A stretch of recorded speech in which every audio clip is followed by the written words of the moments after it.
terrorist attacks around the UK, Europe and Israel. He's a regular analyst on Fox News, GB News, Talk TV, Sky, BBC, and in a wide range of print and online publications around the world. What does he not do? He's amazing. Please welcome him to the stage, Jonathan. Thank you so much.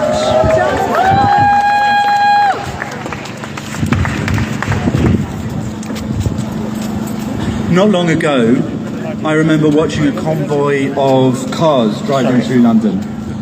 Their loudspeakers roared with threats. Fuck the Jews. Fuck their daughters.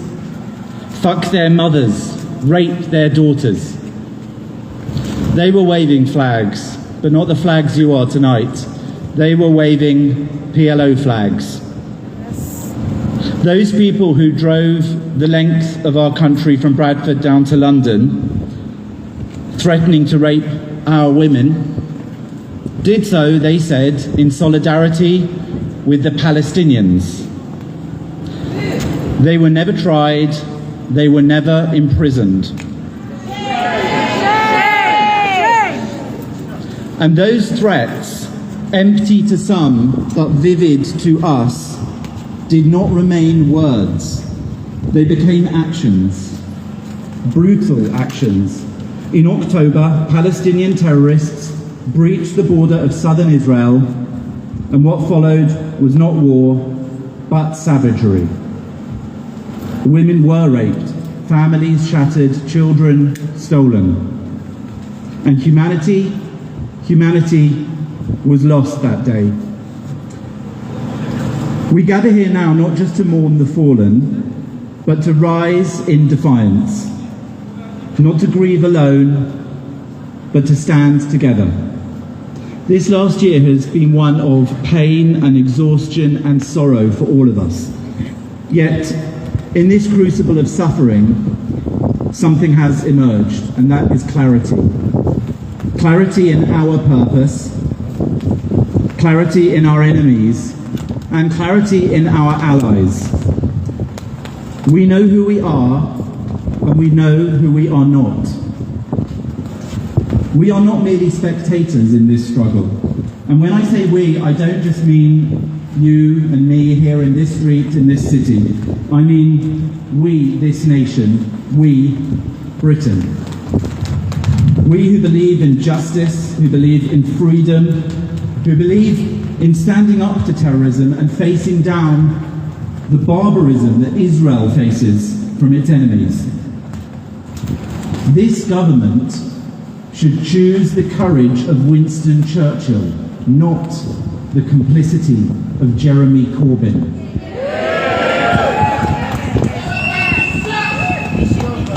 This government should be strengthening the state of Israel, not emboldening Hamas. This fight, this struggle, is not just Israel's, it is ours. Our allies in Israel are the gatekeepers of the West and of our shared liberal values of freedom and acceptance. They are threatened by the same bloodthirsty, sadistic evil as we are.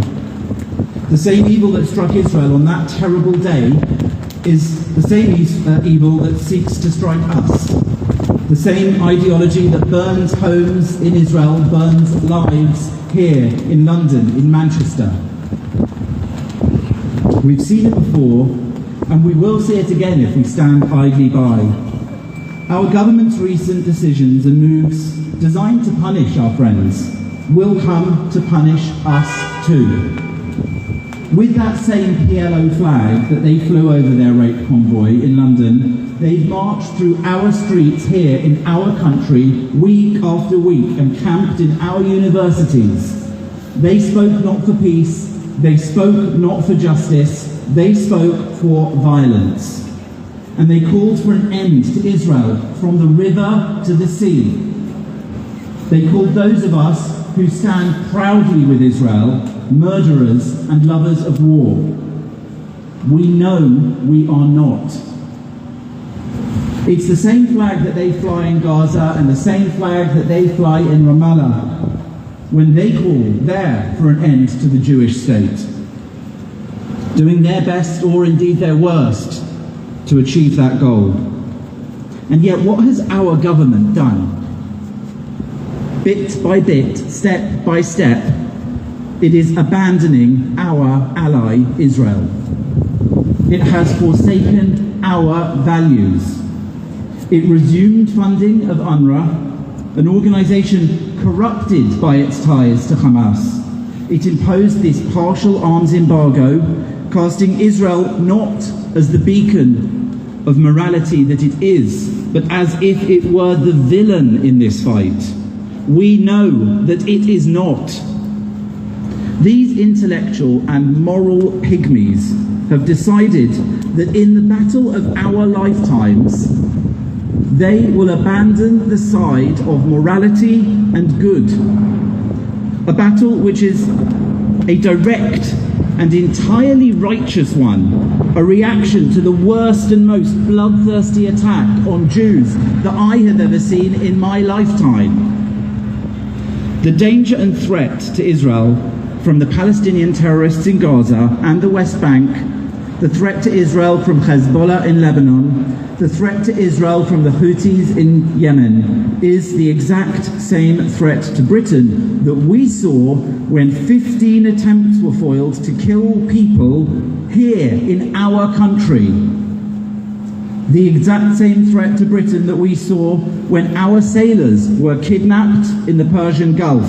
The exact same threat we saw when Nazanin Zaghari Ratcliffe was kidnapped, imprisoned and tortured in Iran, and we ended up having a vast amount of money extorted from us for her return. That threat is the Islamic Republic of Iran, pursuing an agenda of radical, extremist political Islam. That is with whom Israel is at war. And we are in that battle too, right here, right now, whether we like it or not. For our government now to pretend that Israel's actions are illegal or unethical, somehow wrong, is to surrender in that battle, and we must not surrender to fanatical, political, extremist Islam. It would kill in our streets, it does kill in our streets, and in the streets of Beirut, and Jerusalem, and Munich, and New York, and Paris, and Mumbai, and just about everywhere else in the world. Just to close, I have a message for those outside Britain, especially in Israel. Many Britons know exactly what this fight is truly about. We know what it is to be targeted by extremists and killed by extremists and terrorists. We will never stop telling our government exactly what we think of their decisions to turn their backs on you. We will never do that. We will stand with you in this fight because it is our fight too. And we thank you for your bravery and endurance on our behalf too. Am Yisrael Chai. Good evening, everybody. It's Brexit Brian. I'm outside the Foreign Office with the group Stop the Hate. We are here today to protest the Labour government's attempt to put an embargo on